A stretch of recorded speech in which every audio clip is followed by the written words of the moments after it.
Amore matek kamero joli kaneno yup miloka ng'e mochwe nyikanyi e Wan Luo television. Entoko ngochak neno wiye madier ket mo timo kwere ineno duju kany ki Wan Luo television.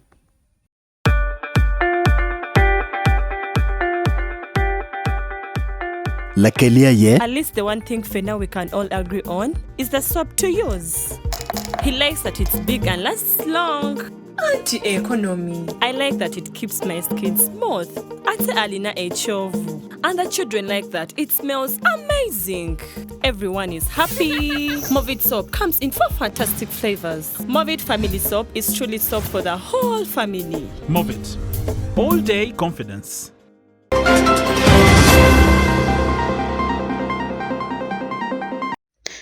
Ability ni odeko magodan makibiao ne en yetelo witime kwalo leki winya gwara pa Joitoro district.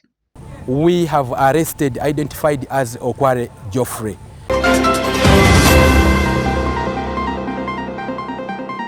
Lojela Megulu City Council pegingeo chile adi makichoro ne chake nendo achiel midumi abier ni yotin kimuchoro Pagulu City Council. We also went ahead and levied chargeable rates for different entities, different enterprises, and the role of the revenue department, the finance department. Kadong yun rateka mieto limo duk chiling bilion 145 mechuruti kachegamente miaro ni kirip dulman itigankal mokene. So 196 was what was estimated initially. Afoyori ne doge tin tiario nindwa pau ya beach medremia pa imwara alibre pirwa ngwen anya sande Akumu man ayup melo nge mo chuin makelo nge mabejo loyo kanki Wan Luo television. Abili Magiditoro district ne gumagadan makibiya ne mon ay telo witime kwa lolei kidong winya gwa pajo I district man. Abili yo mago Geoffrey yo kware mana pengon yari kedan muken mapol ikan magitiyo ki gwok pa bili mengweyo en kia singet e village mati Kayoro sub county. A George pa Wan Luo television man George Ofono Tito Rokuno en Kelly reports matuti kom makodano matiki biek mebal mekui kome. Odiki ni makono onyal kelo guok ma polis kama nyoro gonye dhoki dier wor pecho pa dhako duong manjer adikini mumedo nyamuondo manwang'e chalo makatere masi igombla ma osiam ka guok me onyalo luwo dhoyo kir pecho pa jaduong ma bende nyoro kwalegom rumachien mere to kidho kamothumie dhoki nyaka ng'ei to twenyo kir pecho pa jaduong ma parere ni amobedo jakuom. E pecho pa jaduong' Okware jokur siem jonyalo nwang'o gambut kanyachiel gi nanga mantie remo imedo win tiende mosala idiedi pom. To kada bedi nende no Okware oidongo e pecho isawano jopiny jonyalo dwaro go gi meni jie tundo nwang'o go kama idopondie timio ishingi jokur siem.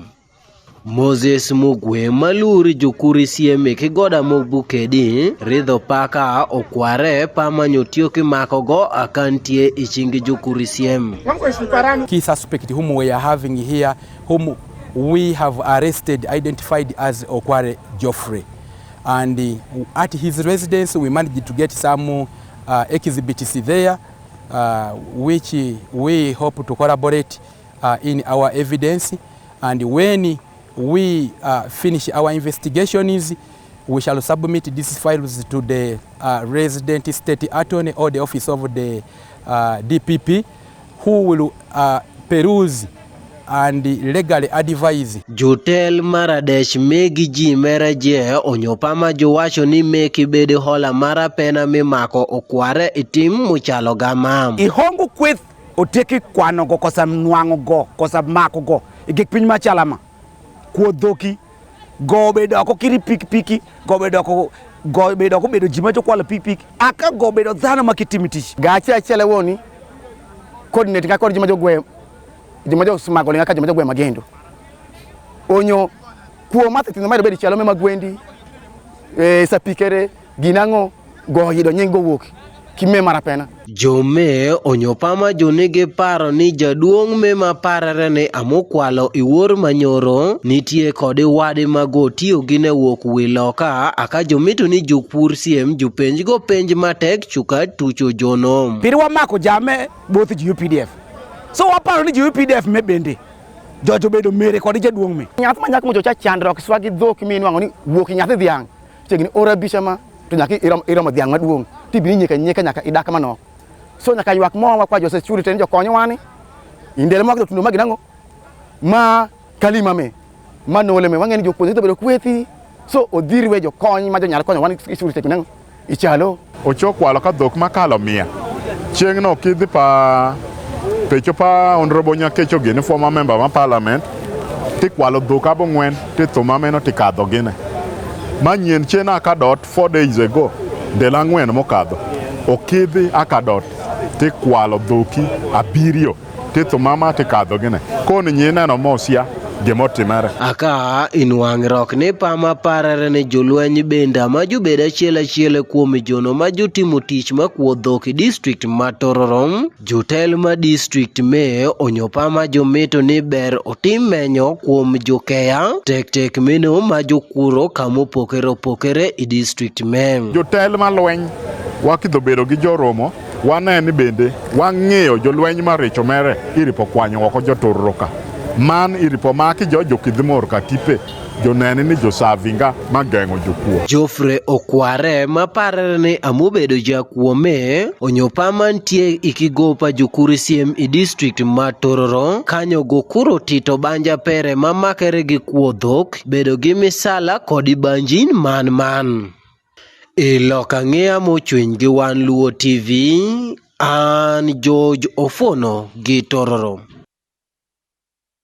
Dul palotela magiti gulusiti kitiki ng'unyo matako mwel chini adi makichok machoro mchone chake mamwaka lima nyene chake kwere eneo dwa chil medrumia biro imwaka alibare piru wangwen otela pol kitiki kansila beach go wani mono peke niyang mabedo tuwa lok makichok yele mpian peke yaro wako kun karan matio man wan kompi komiti madon lokom lim man honorable Susan Achan wani mono paya no report matiati kibo luchok lim magitika teach pigulu city council matut wanen kibot David Magere enobira choke pa council megulu keli report komite kore. Lutela me Gulu City gitie ki ng'unyo ikom kit wel chilian di madong city uchoko inuchu mwakalim ma uchake ni. Lutela magi pole tie council beach gen gi wajo ni karan mador lok melim. Ma town clerk ya telo wigini peo mini gi kakare kit wel chilling madong city uchoko nyoe first quarter pi mwakalim alibario ki piari wi angwen alibario piari wi beach mameno tika balo kit mo mer gen gi nyak tam medon lobo. Susan Achan mati won kom pa komiti madoro lok melim oterni pegitie ka no report mati ki bot lu jok muchoro May City. We said as the honorable members here, we are not full-time in office, and we are supposed to be here like after every 2 months, and that is the reason why finance is not bringing in all the complete report. But also, Madam Speaker, I remember visiting your office. I want to conclude by saying this report is halfway. We had issues in Gulu main market that would have come in the finance report. I want to bring to the attention of the town clerk through you, Madam Speaker, that in Gulu main market right now, people are selling lockups. I talk with evidence. People are selling lockups. We are all aware this is a government entity. This lockup they stole does not belong to any business person. It is city council, which is the landlord. But as I talk right now, people are selling lockups at 800, at 8 million, at 6 million, and 5 million. Sometimes, but the committee requested you to write to the market master to give us the list of pending payments in Gulu main market. I personally went to this office twice, they never availed us.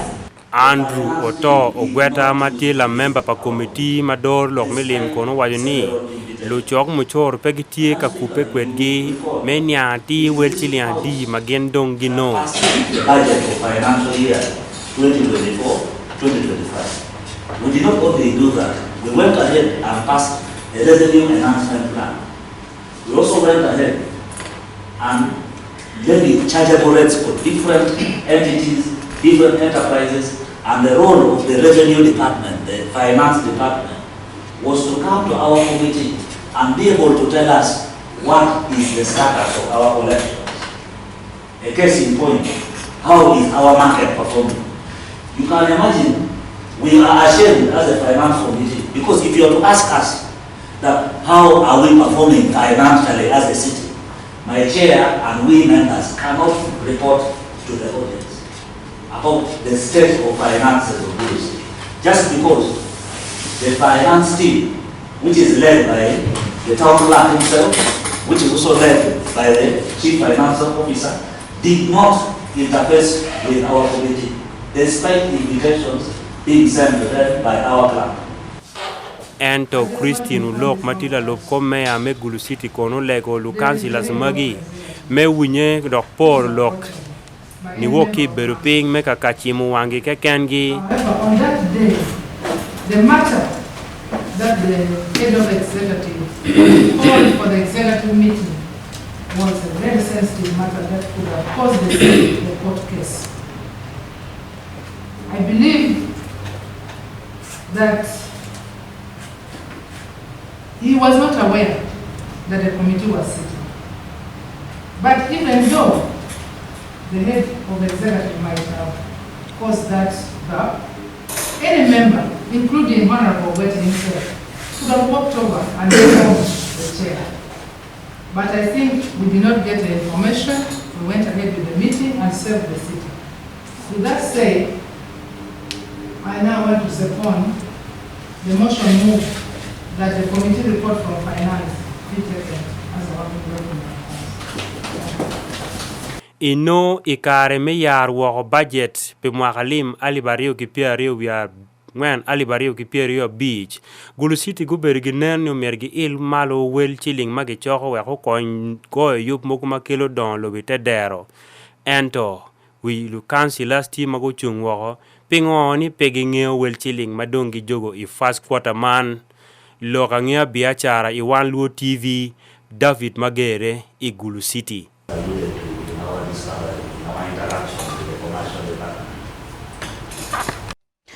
Dul maono John pirete kutwale kompoko lokanga kibene war kiboj moken matetiana kena war kijem moken mapol macharo lo mawoko man posta Uganda utero dugu cheni office madito twal dul ma Uganda Communications Commission go wani mono dul man go bedo kayup mekwero kono mwaka mia per binyo kuti kari kwere lobo Uganda ento ben go buti njima piki tego mecharo kupo dana kijem moken mapol mamia dana kupe kwere ikene uyere kijami dok yup mano time kia choli in ibo madit mati iko malo ma Uganda man ni Gulu City yup man la chochu mao kwenye Dennis Ojwe oberuti ya kono enkele wa report mao beru doe kombeti yup miloka nge mao jwin.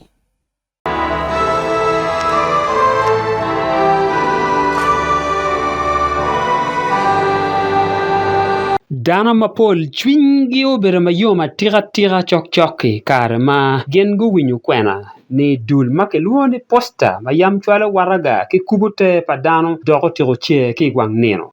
Ibrahim Bosa Chibuka, Mauloro Mekaka, George William, Nyombi Thembo, ma ene la did madoro widul, ma loyo, dul ducho, ma gengi poro lorangea, nyogi chwalo, kwena mapat ilobo Uganda, man dul makeluone UCC, tero matu ingo, posta, tika duogo chien, kikau duogo, obitimu gianango mabe, pia nywele, me Uganda.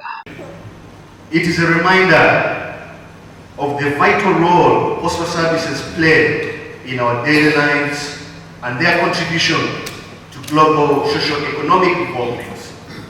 The post continues to serve as a resilient cornerstone, surviving world wars and pandemics like COVID-19 and thriving in the digital revolution. Hiki atim ma enti la kony ko won kom Elsia Beach Megulu District. Eno wajo kitman malupe ki chie padul man me posta. Wan kar chane wanem to posta wachon. Chaka ki kar wano wachon warga. Wano watiu ki stamp. Yimi Peter weno jeme mogo chano.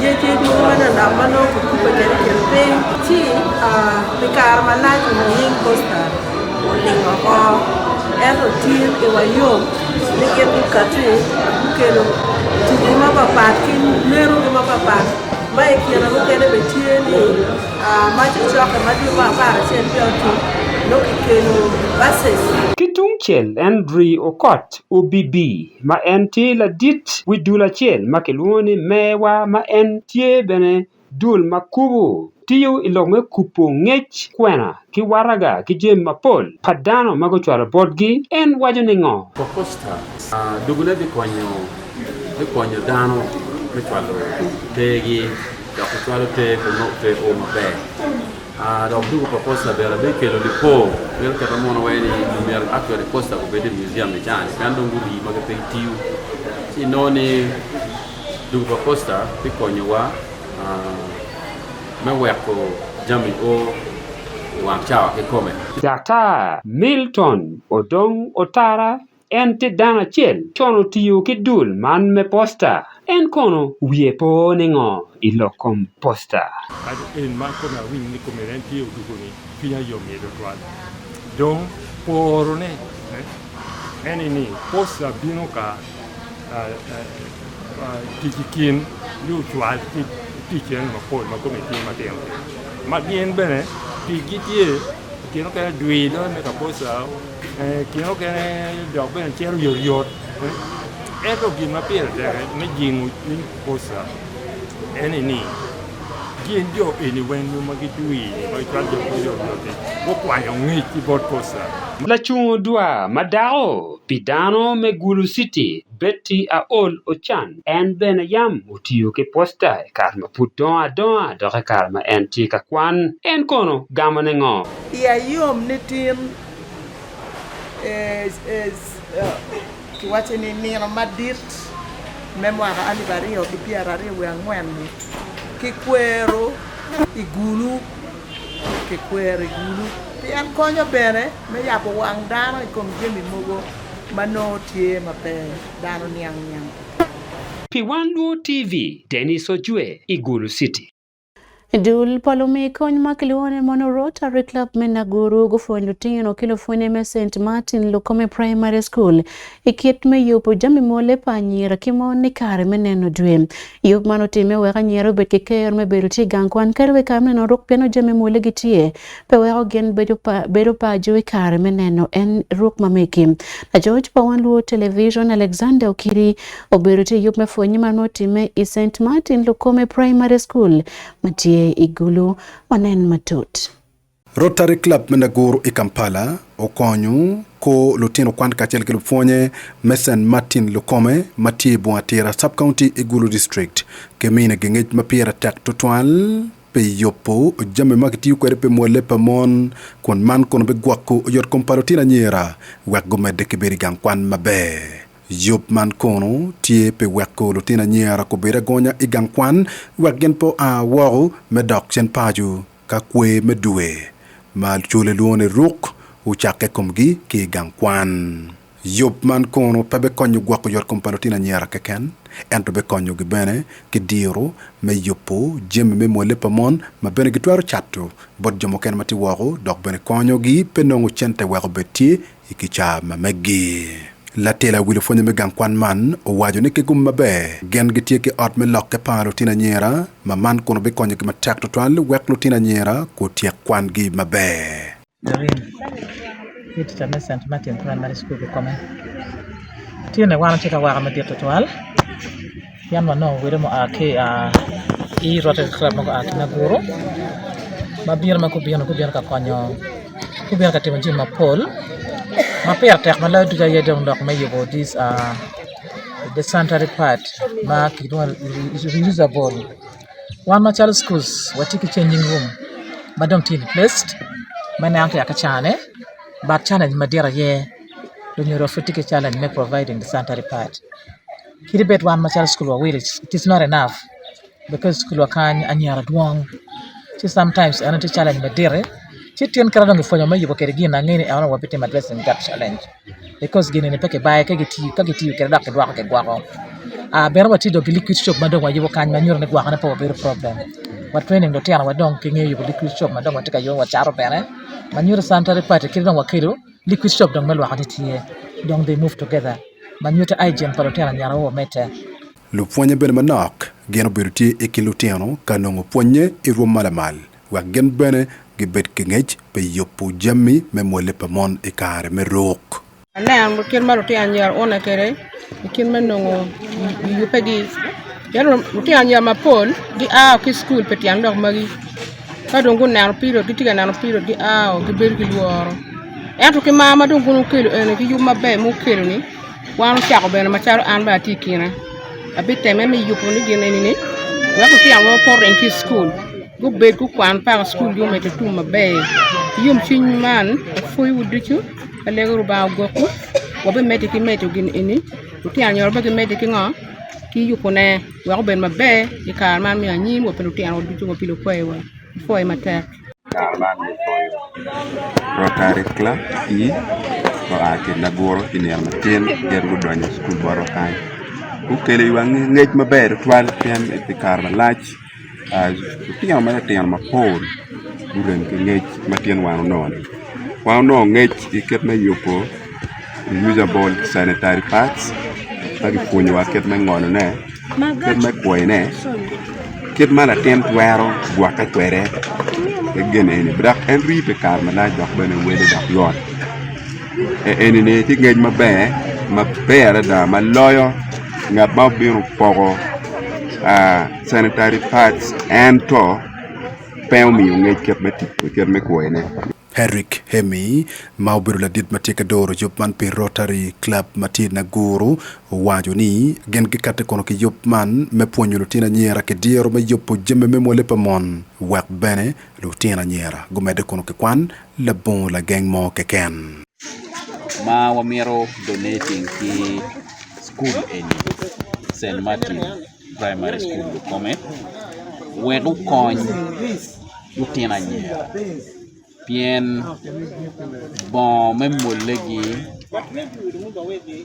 uberga kelo pero mapol weko lutina nyera ka go chako neno ruk momegi luoro weogi kwer kwano chi watamo ni umiero wanong diero mo me konyo lutina nyera mano gen yubu bon même molegi geni komgi chi wabino kila pony matika ponyogi kit me yupune chake wane nen chawa ngwen ni owe chawa ni kulgitiye chi eno ni chi gina chel ma wan wabino katimune i St. Martin Primary School Lukome kany ki ilobu Uganda kulu lutina nyera ngwen unywa bich lui wako ki gankwan duwe ki duwe machala dugi me pere pa jammi ma miete me mwolegi ikare me rook mi uponye bo lutina nyera mati gankwan pira tek tutwal me weko gen gibire gonya ikare me rook dok bene be weko tie palotina nyera igankwan bebiri mabe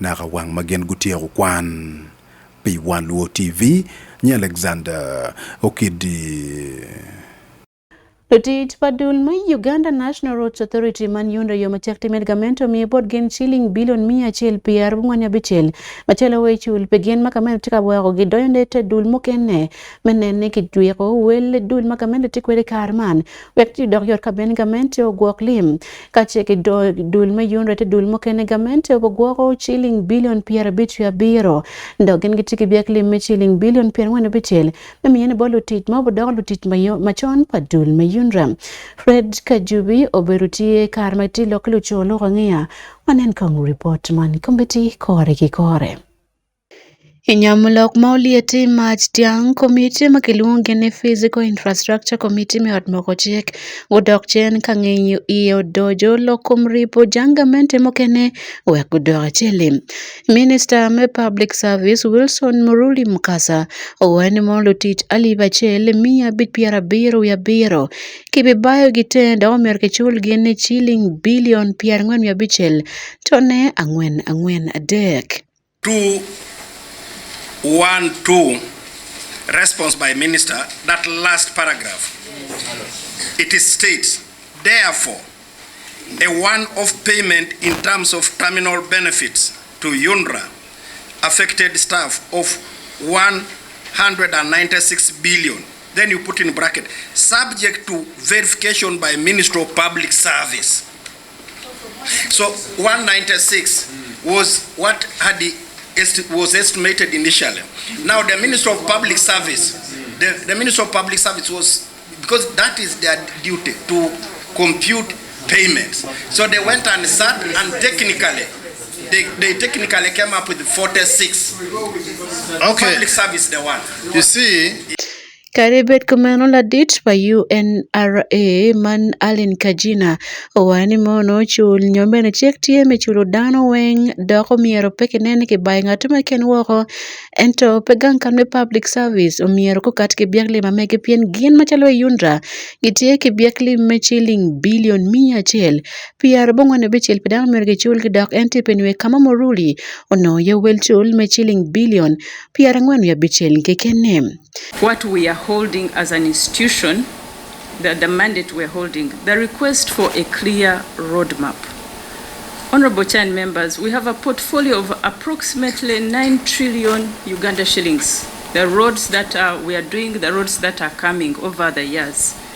That is not something as an institution and as the leaders that I came with here, that we can just say, UNRWA has gone here. There must be a clear process where we hand over this 9 trillion portfolio very carefully so that there is no loss. And that roadmap is important because it is not, the transfer is not an event where you sign and hand over. That process must be thought through clearly. Minister Musa Ichwero wani mono janga mente mkene we yunra dongu weko beneti pa minister okonyo doko pere gu doko goro tetwale ni umier kibaki te wek ticho bedbe. Kajina wani mono yunra teki chilling trillion abungwen ne magitikwere doke teka metrikon kitiet malenki nage bikobo kene yunra me dagete dulmo kene wek loke oyeng itke.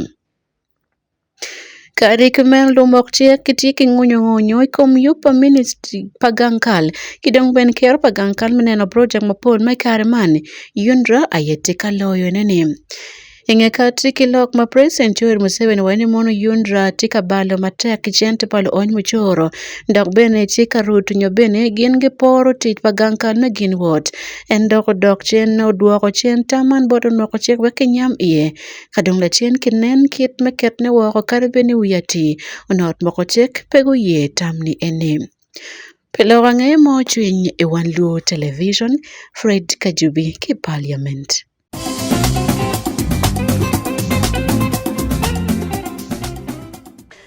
Hela wangea mamaro biashara kimi utambo lufone macharo nongoyo macharo berke biashara wero konyi machara magen kinao keyboard kemente melobo Uganda gewani mon ka telefone ke biashara konyo bene gen manangolimde matino tin mapat kimeno yubu ge bene mayope wero chon pinongo ywe medoktich keyboard kemente melobo man lokeno katbo lufone makiti ya patch municipality kama Jasper Igwelti yekuno pe Wan Luo TV. Utala me benki apa pata me ti apa utio chiko ti chabumente pe me jenger gini ikomo chara me gino ti nuongo ento obed jo ame utaya buwangi chako timu biashara papat man bino konygi kar me gin purti dokti chagamente kere yonge gin dongi weo kai dokti man potino pila manu bedo abo poñere ya patch municipal anti kom karman tia ma weo kai dokti chabumente kundo tiu dok pashu en kono tiro kwa metie ibera ti chagamente ame pe biashara matima iyonge we dokti. What you should do, begin to think of investment today. You may decide to buy some small bulls. Let people keep them for you as you teach. When you go to the villages, you will get those bulls at a cheaper cost. That's what I'm advising you. I retired and I've seen the world. Things are not easy outside there. I want also to advise you that begin to plan for your retirement today, so that you have a fallback position when you finish work. If you finish work without what you are going to do outside, it's a bit of a challenge.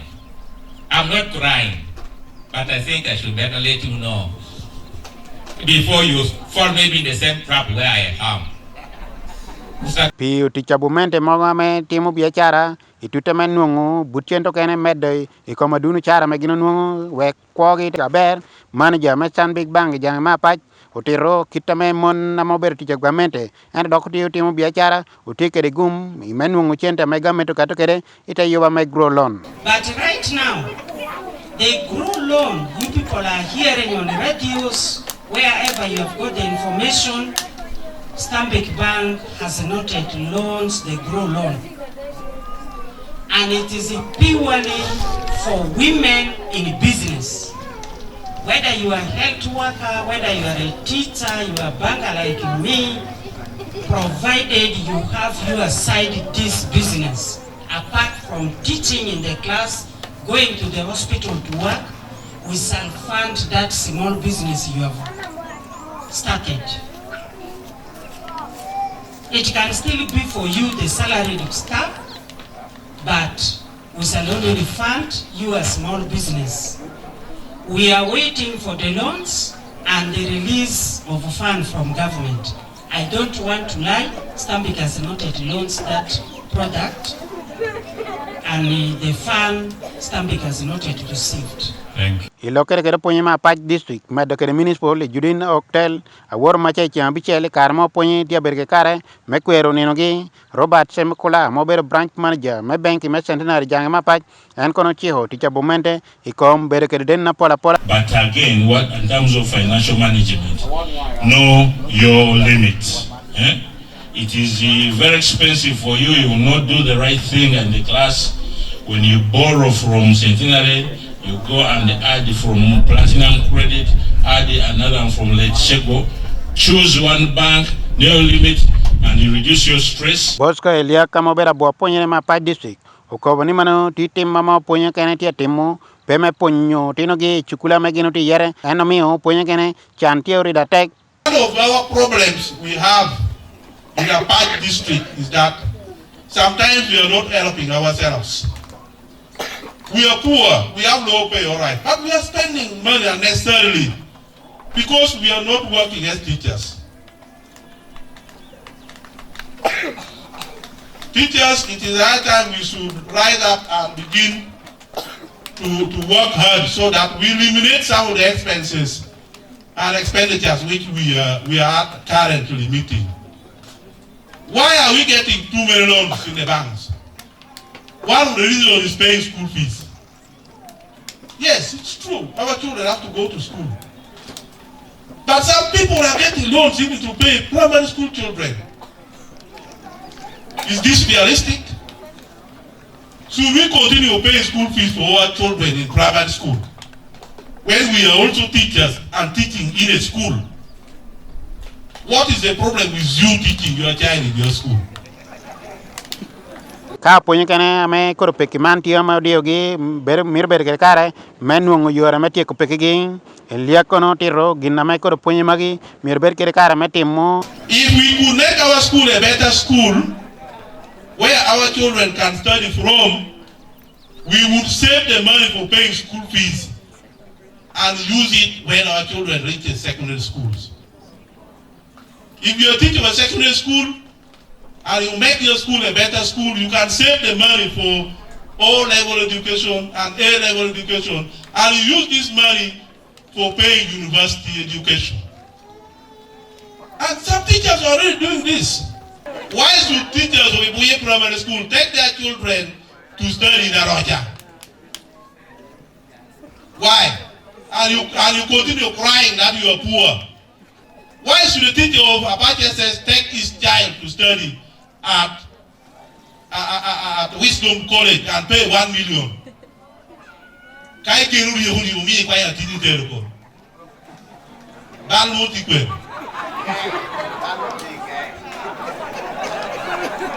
Acho akwaho ko mekeng uchara momio ticha bumeno kene berke kara mekeng wor kai doktik poler wok ko punyi won kam me unatu jangma Pach Godfrey Akodo en kono tir ni man ti ponyo kene me ti denu chan mo chara mana chala dogi me ber jo luor akwaho ko kom lok. Most of you here are now graduates, but you see somebody who is a graduate does not even want to come and ask the human resource, why is it that my salary is not there this month?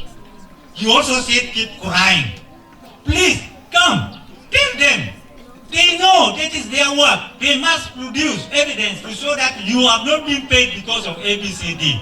You find people missing salaries for months and months. They are not aware of what is causing that. And you keep down to say, my dear, if you don't put value in you, nobody is going to put value in you. Wan Luo television, that's why Avoid tutual neno report kibot en Jasper Gwele Keloya giki yup melorange mo chuini tin kanki Wan Luo television ania Sunday Akumu mete kineno Wan Luo TV again.